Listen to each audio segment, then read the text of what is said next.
1205, that's negative.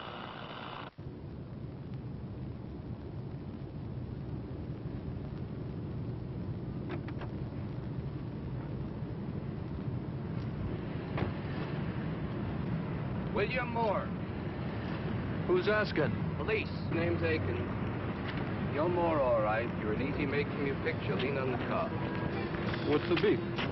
Burglary. Westover Market last July. Turn around.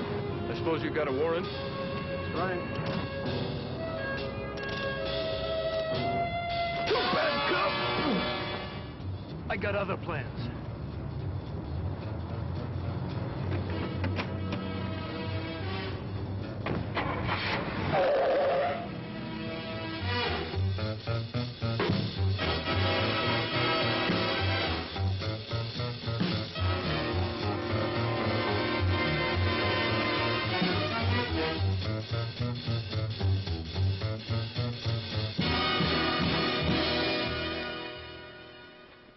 That's how Detective Akins became a statistic. One of a dangerously growing number of police officers who are killed or injured while making an arrest. Akins was lucky. He ended up in the injured column. But that was because a doctor knew more about surgery than Akins knew about making an arrest. Or maybe he did know better. But he made one common and often deadly mistake. To him, arrests had become routine. He grew careless. Careless in trying to make a planned arrest single-handed just because his partner called in sick. Careless in search technique. Careless in using handcuffs. Careless because he forgot that making an arrest is the most dangerous job in law enforcement. Now let's take a look at a similar situation.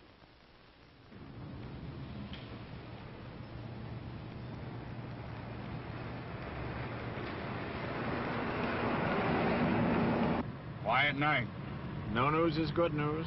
You big phony, all you live for is a good pinch. Anything not to have to listen to you all night, Bowman.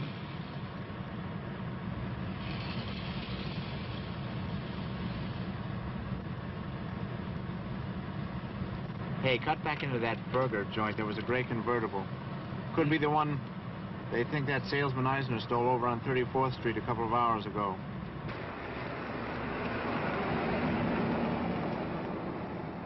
Any dope on him?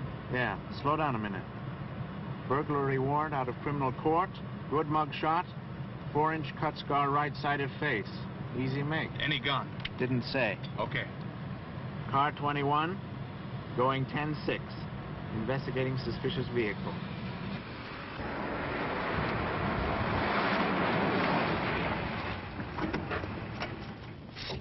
Eisner? What? Hey, I can't see. Police officer Sheen and Bowman, you're under arrest, Eisner. There's a warrant out charging you with first-degree burglary. Put up your hands. Turn around slowly. Take 2 steps backward. Now lean against the car and spread your legs. Way out and way back. Professionals. One man in charge and doing all the talking. Clear, forceful, all business. The subject knows he's under arrest and why. There's no doubt in his mind about what he's expected to do, or what will happen to him if he doesn't. He's searched thoroughly and methodically. The search, though complete, is a preliminary one, and no substitute for a later strip search. The restraining officer should stay as far apart from and behind the subject as possible. Always check the cuffs for proper fit, and use the double lock to prevent any accidental or self-induced over-tightness.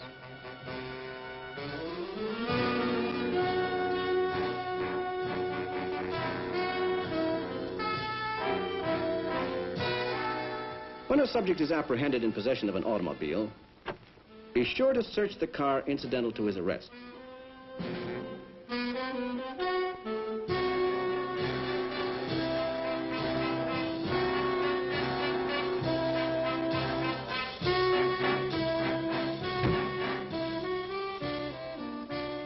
Make certain that the subject's car is completely secured following the search. This could be a vital point in a later court proceeding.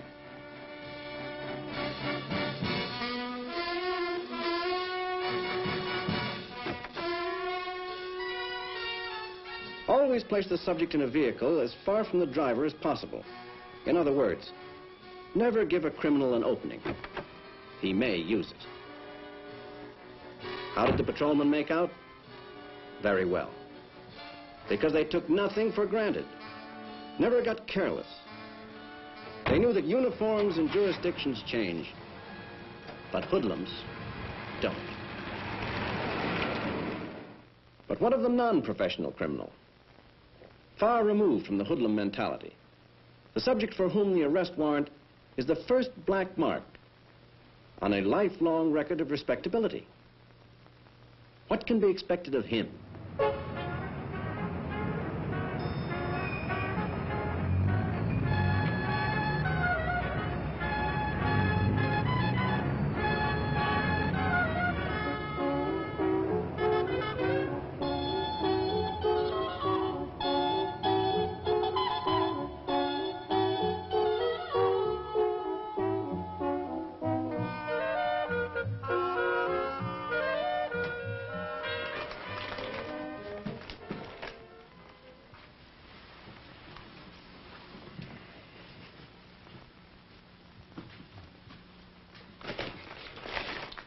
Alfred. Alfred. Look. Tuna fish.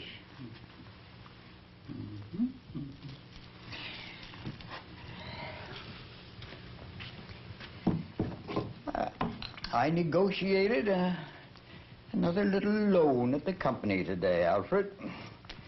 Of course, most of the proceeds went into our retirement fund. But I held out enough for a little celebration. The auditors left today, and not one word about our fund. We're safe for another year, Alfred. And after that, we shall have reached our goal.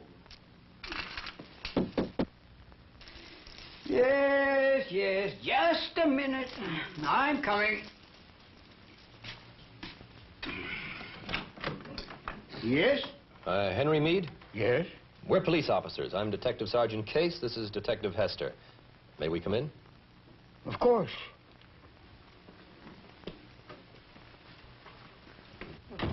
I don't understand. I'm sorry, Mr. Meade, but we have a warrant for your arrest, charging you with grand larceny from the Municipal Finance Company. You'll have to come with us. But the auditors, they said nothing. They couldn't have... Mr. Meade, anything you say from now on can be used against you in court. I know. I know. It's all right. Mr. Meade? Yes? The can opener. Oh, of course. Would you raise your arms a second, Mr. Meade? Huh?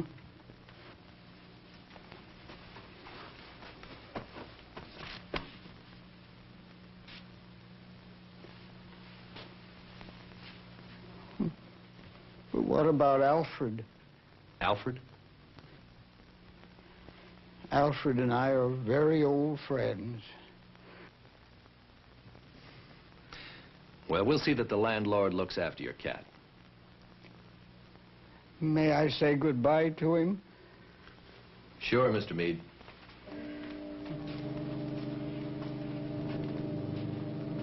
How inexcusable of me, Alfred. I'd forgotten your catnip.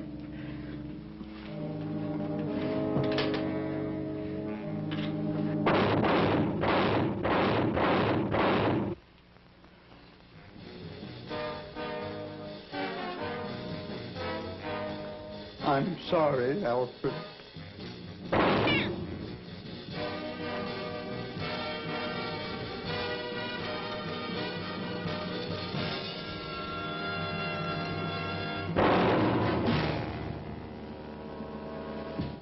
Attempts to kill arresting officers or to commit suicide, both in this instance successful, are among the many possible reactions to be expected of any subject, no matter what his background or appearance.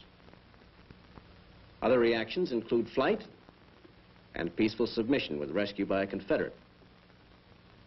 There are as many more as the imagination of desperate men can devise. It is your duty to be ready for any of them. Detectives Case and Hester were not. As a result, they died. And so did the subject, for whose safety they were responsible from the moment he was placed under arrest. Big city detective or small town officer. Under the law, every arresting officer has this same responsibility. He should not allow his personal feelings for the subject, his respect for community status, past friendships, or misplaced sentiment to interfere with what he knows to be proper arrest techniques to protect himself and the subject.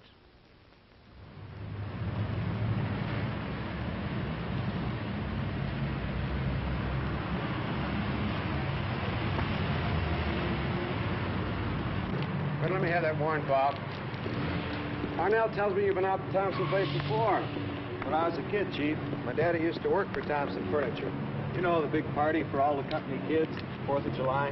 Most every kid in town was there. Half their folks worked for Thompson, the rest snuck in. Thompson didn't care. He was like that. Town's been good to Thompson. He's been good to the town.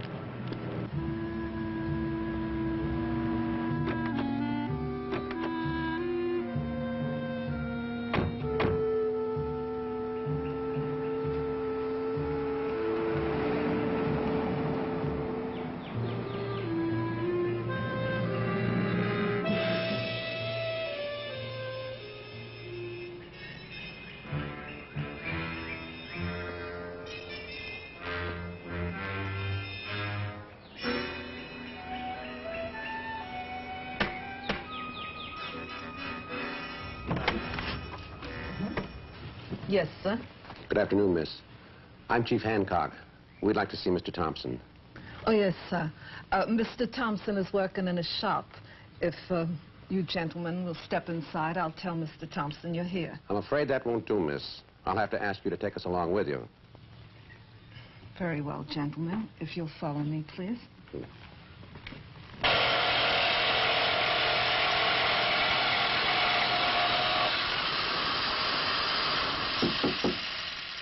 Yeah, come in. Oh, hello, Chief. Excuse the intrusion, Mr. Thompson. How are you? Fine. You know Officer Manning? Are you, Manning? Well, what's the matter, Chief? My check for bail in traffic court the other night bounced? I'm afraid it isn't reckless driving anymore, Mr. Thompson. The little girl died. Her folks have sworn out a complaint charging you with manslaughter. I have a warrant here from Judge Simon. I have to place you under arrest, Mr. Thompson. You extend your arms to the side, please.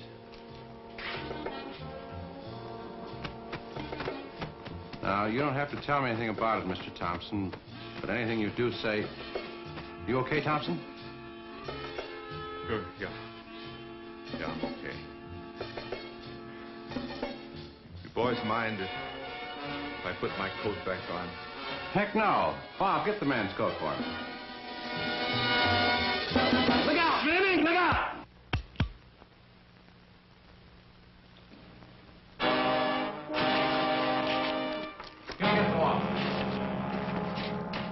The shock of arrest makes any subject's reaction unpredictable and potentially dangerous. The granting of personal favors immediately following an arrest should therefore be given very careful consideration. Deny or closely supervise any requests for water, use of the bathroom, articles of clothing, and the like. Thompson's attempt at self-destruction was thwarted by the arresting officers. The difference: training, planning, alertness. A triple play that gives the best assurance of a successful arrest.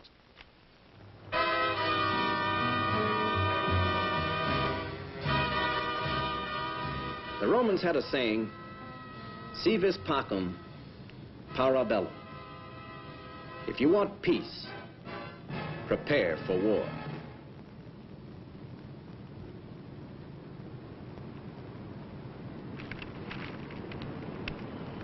Eyeball 1 to dugout.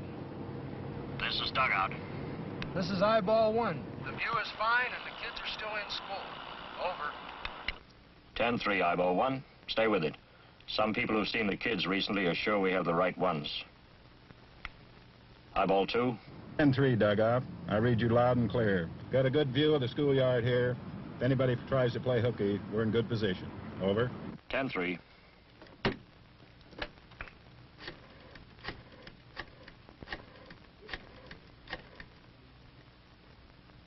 Police headquarters. Captain Kramer, put me through to the chief, please. Yes? Captain Kramer, sir. Put him on. It's Schultz and Larson, all right, boss. We have positive idents from the room clerk, parking lot attendant, and a bellboy they sent out for beer and sandwiches.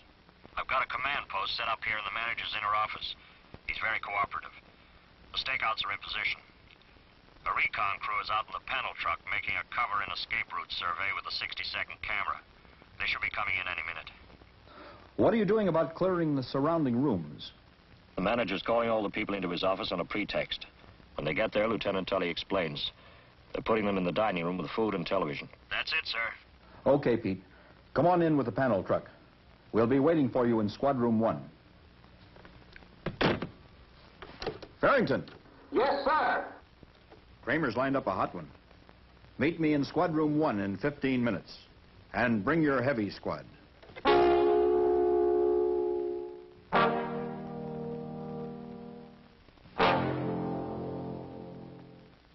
Now, are there any questions concerning the raid area? Any questions at all about any phase of this operation?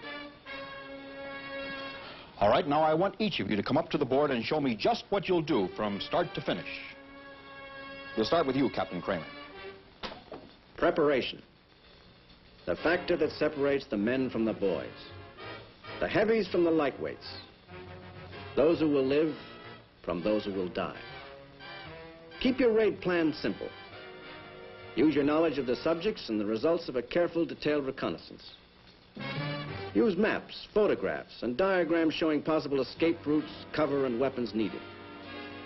Then, when you're sure every man knows his assignment, you're ready.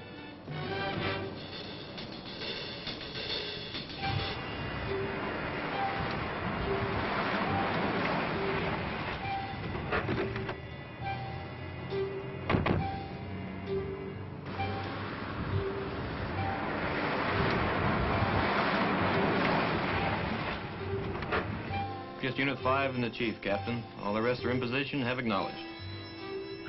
Dug out to shortstop. 10-3, shortstop. Check off Unit 5. That leaves just the Chief, right? Right. Dug out to pitcher. This is dugout. Pitcher, you may take the mound.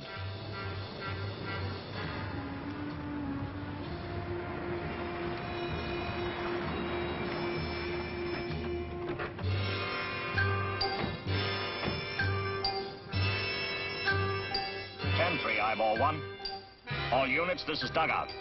Play ball. Play ball.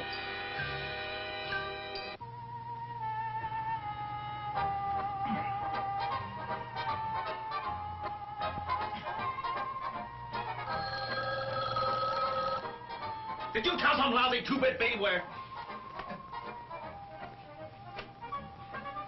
Yeah. This is the police. You are completely surrounded and isolated. You have exactly 1 minute to come out backwards with your hands over your heads. This is the first and last call. The next message will be a gas shell. Well, what is it? What is it? It's the end of the line for now, Schultz. What? The cops, stupid! The stinking lousy cops!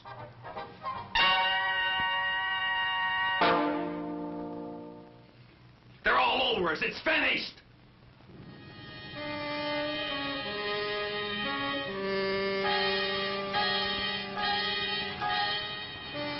Get those hands up higher.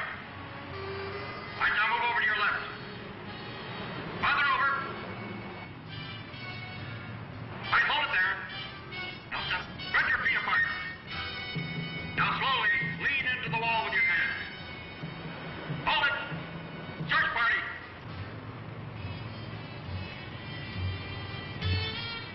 Local, county, state, or federal, professional officers know the fundamentals of a successful arrest by heart. Simplicity of plan, speed of execution, surprise, superiority of manpower and firepower, and the safety of all individuals concerned. There can be no such thing as a routine arrest. For these men know that the greatest danger is carelessness.